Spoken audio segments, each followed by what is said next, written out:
Isaac Howard was the 31st overall pick in the 2022 draft. So that's 3 drafts ago now. He's had a couple of great seasons at Michigan State University, 36 points in 36 games. And then last year, he had 52 points in 37 games and won the Hobey Baker Award as the top player in college hockey. He had, this is kind of the rumblings. He felt disrespected by the Tampa Bay Lightning. He wanted to turn pro. The sense was the Bolts kind of said, like, no, you're not ready to turn pro. The relationship soured. He said, if you don't believe in me now, I basically want to get the hell out of here. Trade me somewhere else. Because I know a lot of people are being like, why doesn't Tampa Bay want him? And why wouldn't he want to play in Tampa Bay? Maybe he sees the depth charts a little bit plugged up. Also, I think there were some behind-the-scenes things that caused a break in that relationship. Julien Brisebois is notorious for being a very, very tough and blunt negotiator, and Howard just doesn't want to be in that organization. So he's asking for a trade. Does Tampa Bay have to trade him right this second or this summer? No. They could keep his rights, say, you're going back to college for another year. Again, he just won the Hobey Baker. He really doesn't have anything else left to prove at the college level, but because Tampa Bay owns his rights, he can only go pro if they offer him a contract. They own his rights until next August. This would be next summer, a Justin Schultz scenario where if no one stepped up and signed, or if Tampa Bay doesn't trade Isaac Howard or eventually give him the offer and bring him to the NHL, he's going to be a full UFA next summer. So that's the dilemma for Tampa Bay. Do you grant his wish and trade him now? Do you wait a year and see if maybe the relationship can mend at some point? Do you let him turn pro? It's a little up in the air, but all signs are pointing towards Tampa Bay at some point trading Isaac Howard. And Frank was on the Kevin Carrier show today, and he talked a little bit about that, Liam. Here's the quote. There's many people around the league that thought the Oilers were getting Isaac Howard. I think even people close to him thought he was going to Edmonton. They told Tampa that they would do a late first-round pick in exchange for his rights, and apparently that wasn't good enough. The tough part about this, like if Edmonton was indeed willing to move their 2027 first for Isaac Howard, I actually don't have a problem with that because he's young. He's, again, only 21 years old right now, and he doesn't turn 22 until next March. He's young, so he's one of those players that would help with Stan Bowman's mission of keeping this roster younger and keeping the window open. If you're going to use a first-round pick in 2027, that guy's not helping you for a while anyways. I view first-round picks at this point as basically what can they get the Oilers at the deadline. But if you believe as an organization Isaac Howard's going to be a top 6 guy for the next 10 years, then yeah, you absolutely trade the 2027 first for him. I understand Tampa Bay being like, hey, his value is probably higher than that of a 31st, 32nd overall pick because he won the Hobey Baker, because he's had a couple of great years in Michigan and is developing well. I just don't know if Tampa has much of a leg to stand on here. And it's tough because there's not a lot of comparables for deals like this either. No, there's not. And I think that's the problem. I would think of it too, is like, which way do you kind of go like this? The only one we've seen recently is someone like Rutger McGrady, but he was traded for Braden Yeager. So it was like a little bit of a different situation. Obviously, Pittsburgh and Winnipeg with that one. The Oilers can get him. I think you have to be happy with what the upside would be. He's also a bit of a mystery box at the same time, too. Like, you don't fully know what this guy's going to be at the NHL level.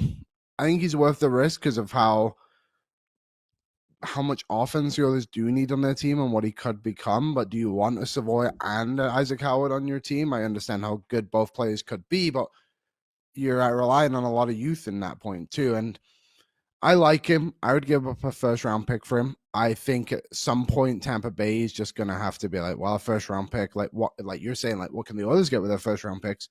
What can Tampa Bay then get with that first-round pick as well? I'm sure that'll be an investment for them and something they can use as a positive asset. So, yeah, I think I'd be happy with him. He'd be a very cheap deal too.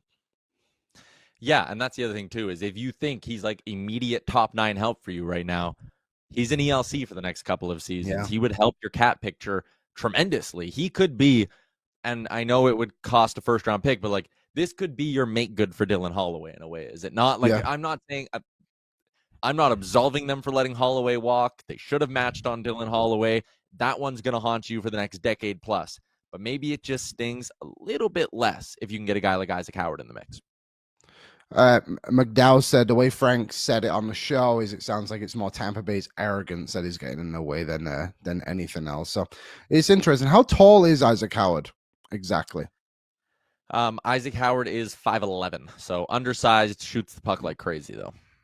Yeah, and like we went through the other day, Hobey Baker is not nothing by any means. But college players are they're so interesting to me. I don't know, they're hard to figure out. But it's good that he left the development program and then went on to become an individual player himself, I guess, and establish himself as like the 31st overall pick. I would assume there's probably 4 or 5 other development program guys picked ahead of him, and sometimes in that program, it's come across poorly for some players, but like you can get picked because you're in the program, not necessarily because of the player that you are. But so it is good to see that he has come off and been like this. The only real comparable I can find to Isaac Howard would have been Adam Fox. He was a third-round pick by the Flames, was eventually traded to Carolina because he told the Flames he wasn't going to sign there. And where his scenario is a little bit different, one, he was a third-round pick. He had some unbelievable years at Harvard. Did he win a Hobey Baker? No, he didn't win a Hobey Baker, but he was like the best defenseman in college hockey. It was very clear he was going to be a star. And then he basically told Carolina, I'm either going to be a UFA or you can trade me to New York. And that was it. And he still went for 2 second-round picks. So if there is a bigger market for Isaac Howard and he's not sitting there, presumably as an American-born, going, I'm only going to play in Edmonton, then maybe Tampa Bay could get some amount of a bidding war going for him. That's why maybe instead of 2 seconds, it is a first-round pick. That's the asking price. But I really think anything more than the 2027 first-round pick, I feel like it might be, unless they want like a B-level prospect, and like who would I be willing to throw them? Like if they just want to get someone to put someone in their system, I mean, I'm not trading O'Reilly in this deal at all. I don't even know if the Oilers have anyone. It's got to be picks. It does. Like O'Reilly's probably better than what Howard will be, I think, because of a long-term career. More value. Yeah. I think unless like a late first-round pick is 2 second-round picks. It's just that you just get 2 assets in 2 second-round picks. Hey, we've talked about this guy a lot, but what if it was like the 2nd-round pick and the rights to Maxim Berezovkin? Yeah, maybe. I would imagine a Russian player doesn't mind playing with Nikita Kucherov. What's up, Nation citizens? If you like that video, then you need to be subscribed to the Oilers Nation YouTube. Podcasts, live shows, exclusive interviews, and analysis. Everything you need from your favorite voices at Oilers Nation. And you don't want to miss any of it, so hammer that subscribe button.